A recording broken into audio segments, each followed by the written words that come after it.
J'ai très mal à la tête. Je ne sais même pas comment tenir avec tout ça. Donc, mes 3 neveux sont décédés. Leur maman vient de mourir. Ma belle-sœur m'a appelée en novembre. Elle se plaignait que son mari la trompe. Son mari a promis le mal à notre fille, alors qu'elle a fait des enfants à notre frère. Il avait les problèmes de conception. C'est elle qui a fait des enfants et tout et tout. Aujourd'hui, il veut l'abandonner pour aller se marier à notre fille. Il ne l'aime pas et tout, il la rejette. Quand il couche avec elle, c'est seulement pour faire des enfants. Une belle fille, hein, vraiment très belle. On allait la doter. On avait programmé que bon, d'ici 1 ou 2 ans, selon ses moyens, comme c'est un débrouillard, il s'est battu, il a quand même construit la maison, elle est à l'abri. Elle était rentrée au village. Elle me dit que elle est au village, le gars lui donne 50 000 pour la ration, c'est petit. Alors que quand elle est à Yaoundé, le gars donne 150. Elle dit, ok, qu'est-ce que tu préfères? Alors, tu veux rentrer sur Yaoundé? Elle dit oui, elle veut rentrer dans son foyer. Elle dit, bon, quand il va te donner les 150 000, tu te bats. Si tu peux économiser même 20 000 francs dessus chaque mois, tu épargnes comme ça. Si tu as besoin de quelque chose, tu me dis, je vais t'aider. Elle me dit qu'elle va aller au Canada. Je dis, ok, si tu vas au Canada, donne-moi 1 année, je vois avec notre soeur, ma petite soeur à moi qui est au Canada, on va voir comment on te fait voyager avec les enfants.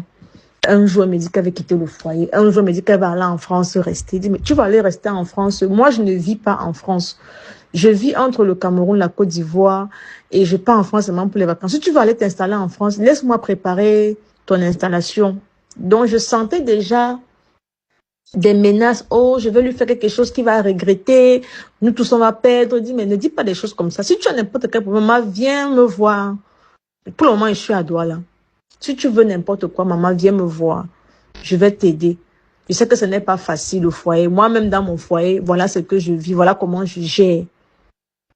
Si tu veux partir, même refaire ta vie, tu es très belle. On ne sait même pas que tu as les enfants. Viens me laisser les enfants à Douala. Je vais m'en occuper. Et puis, tu fais tes papiers, tu pars. Vraiment, je t'encourage. Oh, il m'a pas mis l'alliance. Oh, il me fait ceci. Oh, il me fait cela. Oh, il est ceci. Oh, il est cela. Oh, maman, tu loues la maison? Non. Tu paies le loyer? Non. Tu paies les factures? Non. On te donne 150 000 francs. C'est petit. Je veux plus. Et tout, et tout. N'est-ce pas? Tu as plus. Ça doit être que maman, papa, je ris comme ça, mais franchement, j'ai malin. Il a l'argent, il donne l'argent aux femmes, il ne donne pas l'argent, mais tu as quand même 150 000 francs. Est-ce que tu simplifies? Il y a les gens qui n'ont pas les 150 000. Il t'a ouvert un salon de coiffure, il t'a ouvert une boutique, tu vends les chaussures. Maman, tu veux quoi?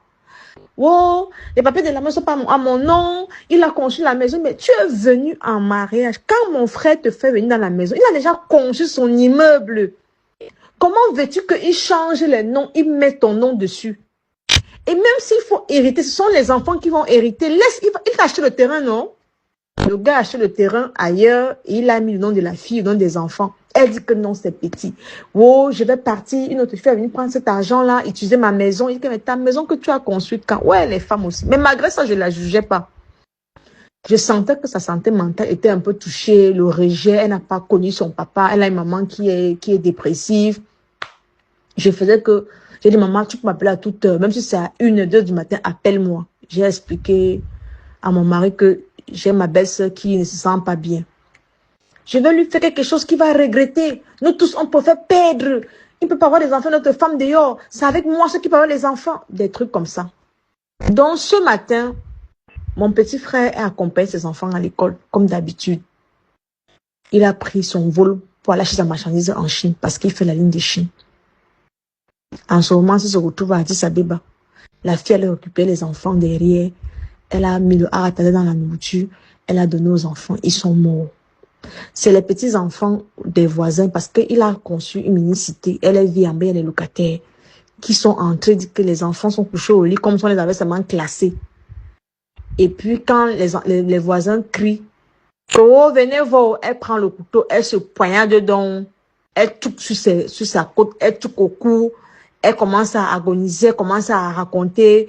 Oui, j'ai dit que j'allais lui faire du mal, il va voir. Comme il est parti là, il va revenir, il n'y aura personne ici. Donc elle-même vient de mourir.